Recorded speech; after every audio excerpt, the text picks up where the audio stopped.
بسم الله الرحمن الرحيم. موضوعنا اليوم سوف نتكلم على كيفية تأهيل أو إعادة تشغيل البطاريات الخاصة باللابتوب أو الكمبيوترات المحمولة.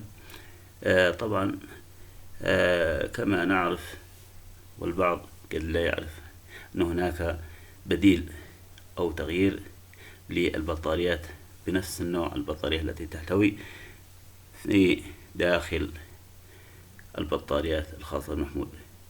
لو لاحظنا هنا لتفهمنا الموضوع كما نلاحظ هذه البطاريات، نجد أن هناك بطاريات بديلة كما تلاحظ هنا من نوع كاتشونز.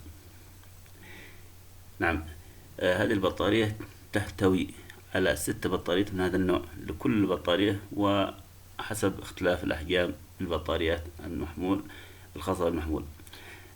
في مسألة تعديل أو تغيير، نلاحظ بأنها عندما تنتهي البطاريات ويظهر إشارة X أي عدم اشتغالها طبيعي من خلال الواجهة لأي جهاز، نقوم بفتح هذه البطارية ثم نحاول فتح الغلاف. نلاحظ من خلال الغلاف أن هناك 6 بطاريات من هذا النوع، نفس هذه النوع. نعم، لكل بطارية تحتوي على 3 فولت، أي لو جمعنا 6 بطاريات هناك مجموعة مكونة من مجموعتين، كل مجموعة تحتوي على 3. نعم، 3 أي ب6 بطاريات لكل بطارية من هذا المحمول.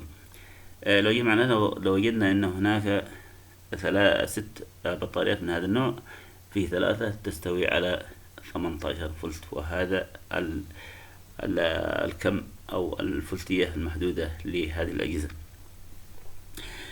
طبعا عند فتح الثقب طبعا نشتري من هذا النوع. كما تلاحظون هذا النوعية تتواجد في الأسواق وبمبلغ بسيط مقارنة مع شراء بطارية كاملة مهيئة. هذا نوع، والغرض من ذلك العرض هذه لمحاولة إعادة هذه البطاريات بتكلفة أقل من التكلفة الرئيسية. طبعا هناك تلاحظ بأن البطاريات تتكون من أو تتصل بنظام التوالي، أي بطارية تلو البطارية كما هو ملاحظ في القالب الخاص بالبطارية أو بيت البطارية بمعنى أصح للأجهزة الجوالات، عفوا اللابتوبات أو المحمولة. طبعا كما نلاحظ هنا هذه أنواع هذه بطارية، نقوم فتح الثقب نجد أن هناك يحتوي على 1 2 3 أي 6 بطاريات من هذا النوع. نلاحظ من هذا النوع. نعم، لكل بطارية. هنا بطارية أيضا أخرى نفسها نجد أنها تحتوي على هذا النوع. كل هذه البطاريات المختلفة لاختلاف أو جميع أنواع اللابتوبات أو الكمبيوترات المحمولة، نجد بأنها تحتوي على مثل هذه البطاريات. طبعا نتفهم من هذا الأمر أنه يتم تغيير البطاريات، وقد اكتشفنا بأن هناك البطاريات التي تحتوي في هذا الثقب أو المجموع لهذه البطارية لم تكن كلاهما فيها خلل. نعم، ولكن البعض فيها خلل قد يصل إلى 3 4 من هذا النوع من خلال الفحص بالفولت ميتر.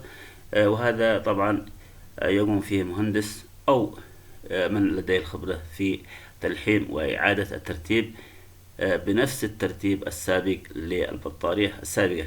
ملاحظة نعم، لأن اختلاف في هذا الأمر قد يؤدي إلى أمور عكسية، لذلك يجب أن ترتيبها كما هو الترتيب السابق، أو وضع خريطة من خلال دفتر ملاحظة، ثم تقوم بإعادة أو ترتيب البطارية الجديدة، وضرورة إعادة شحنها وكأنها جديدة لفترة لا تقل عن 3 ساعات أو 4 ساعات حتى تقوم بالعمل كما هناك إشعارات السابقة. أو عندما تشتري بطارية جديدة يلاحظ أنه هناك يجب تعبئتها فترة كبيرة.